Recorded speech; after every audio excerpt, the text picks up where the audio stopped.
नमस्कार विद्यार्थियों, मैं अंजू शर्मा, सहायक आचार्य हिंदी विभाग, गवर्नमेंट कॉलेज बूंदी।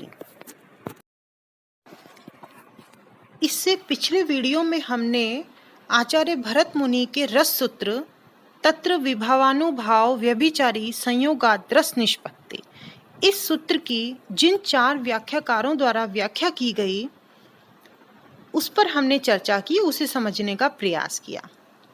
आज हम रस को समझते हुए, उसकी परिभाषा को समझते हुए रस के अवयवों या अंगों पर बात करेंगे।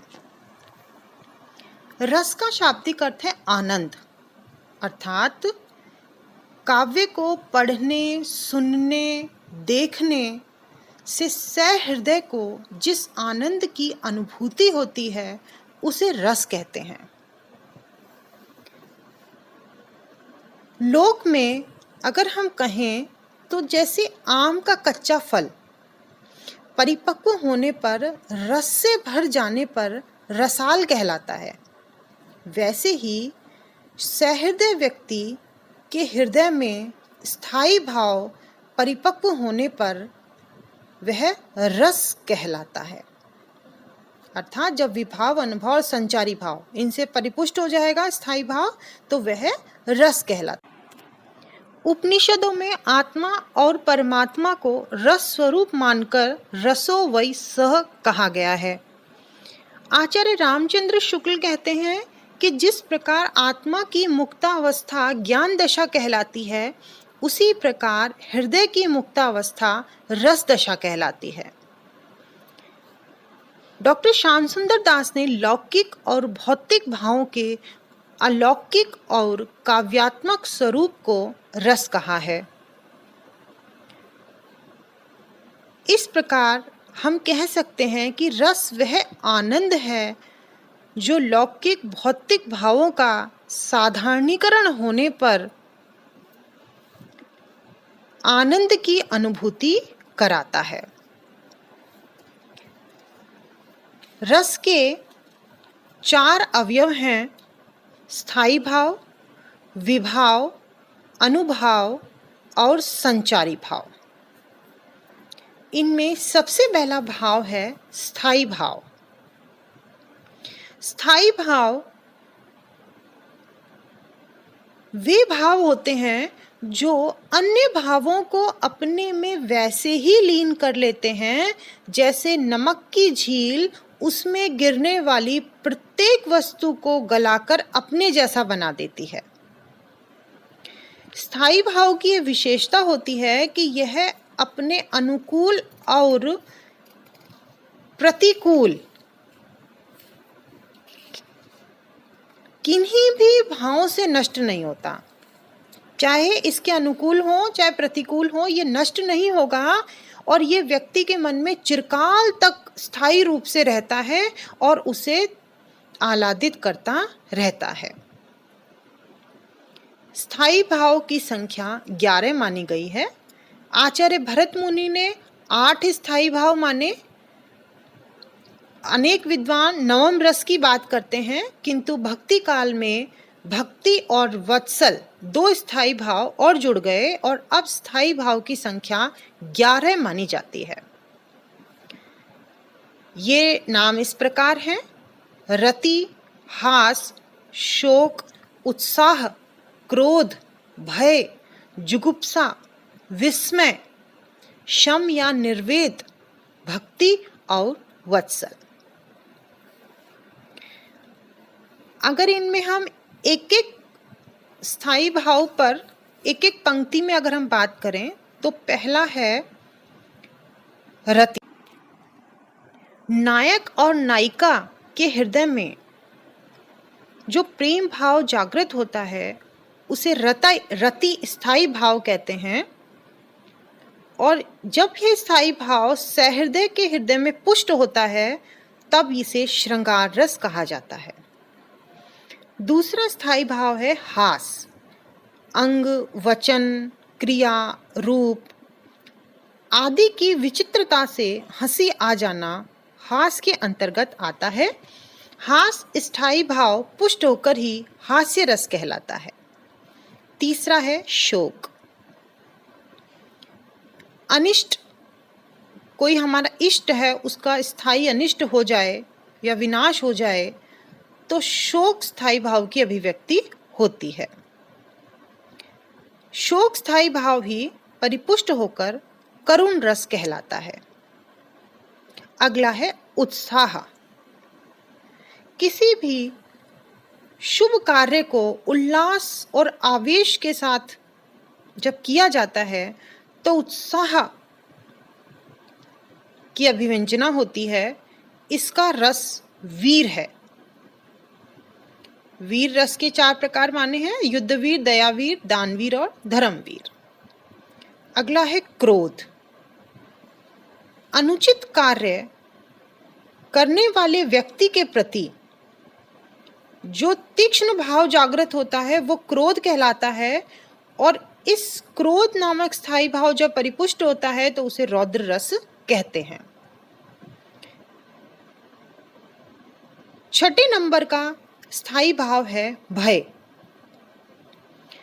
चित्त की व्याकुलता के कारण भय की अभिव्यंजना होती है, और भय स्थायी भाव की परिपुष्ट होने पर भयानक रस कहलाता है।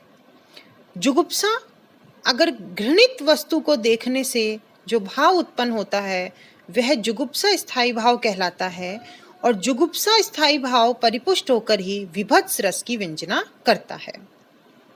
विस्मय स्थायी भाव, अगर हम कोई अलौकिक या चमत्कार पूर्ण वस्तु को देखते हैं तो विस्मय स्थायी भाव जागृत होता है, और ये विस्मय स्थायी भाव ही पुष्ट होकर अद्भुत रस कहलाता है।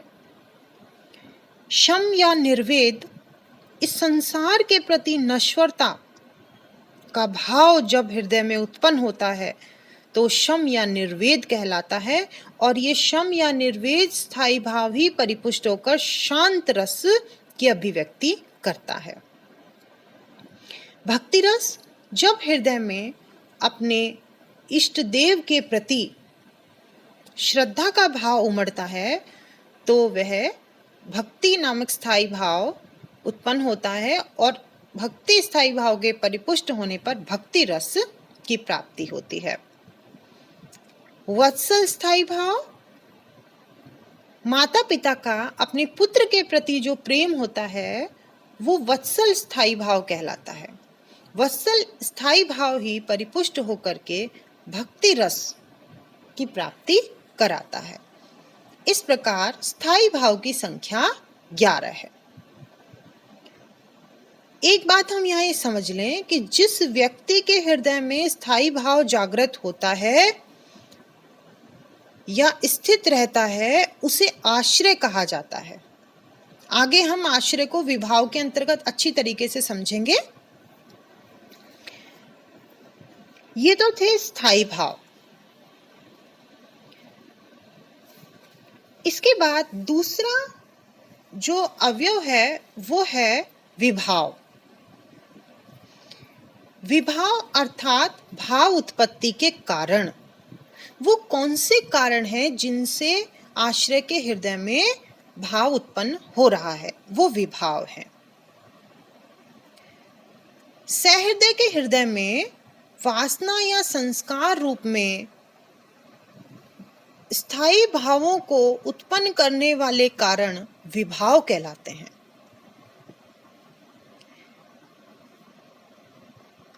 अर्थात एक लाइन में हम समझें कि भावों को जागृत और उद्दीप्त करने वाले कारण विभाव कहलाते हैं।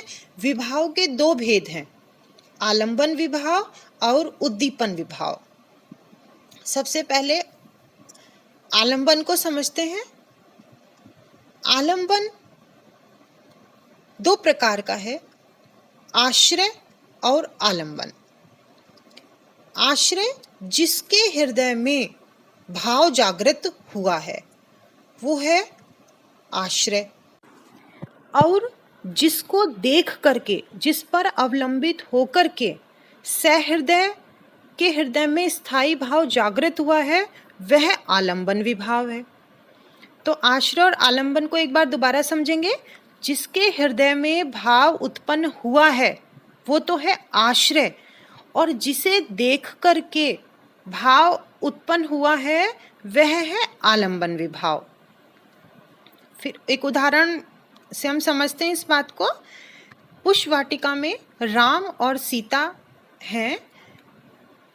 श्री राम को देख करके सीता के मन में रति नामक स्थायी भाव उत्पन्न हुआ, या हम ये कह दें कि पुष्प वाटिका में राम को देख करके सीता के मन में प्रेम भाव उत्पन्न हुआ।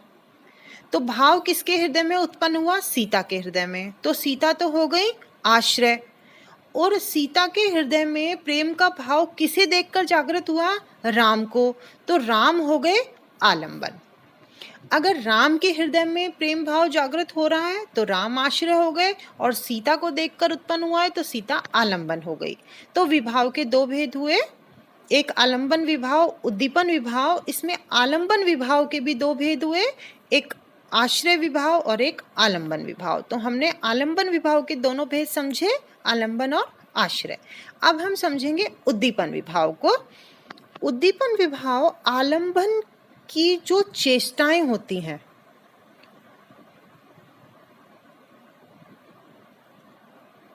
अथवा हम कहें कि आसपास का जो वातावरण है, वो उद्दीपन विभाव कहलाता है। जैसे वीर रस के स्थायी भाव उत्साह के लिए सामने खड़ा शत्रु आलंबन विभाव है। तो शत्रु के साथ जो सेना है, युद्ध के बाजे हैं, गर्जना तर्जना है, ये सब उद्दीपन विभाव है। अगर हम राम और सीता के संदर्भ में समझें तो श्री राम को देख करके सीता के हृदय में जब प्रेम भाव जागृत होता है तो सीता आश्रय है, राम आलंबन है, और जो आसपास का वातावरण है, जैसे कि लताएं हैं, वृक्ष हैं, पुष्प खिल रहे हैं, जो अच्छा सुंदर जो आसपास का वातावरण दिखाई दे रहा है, वो वातावरण उद्दीपन विभाव कहलाएगा। इसके बाद अगला आता है अनुभाव। इसकी चर्चा अगले वीडियो में करेंगे। धन्यवाद।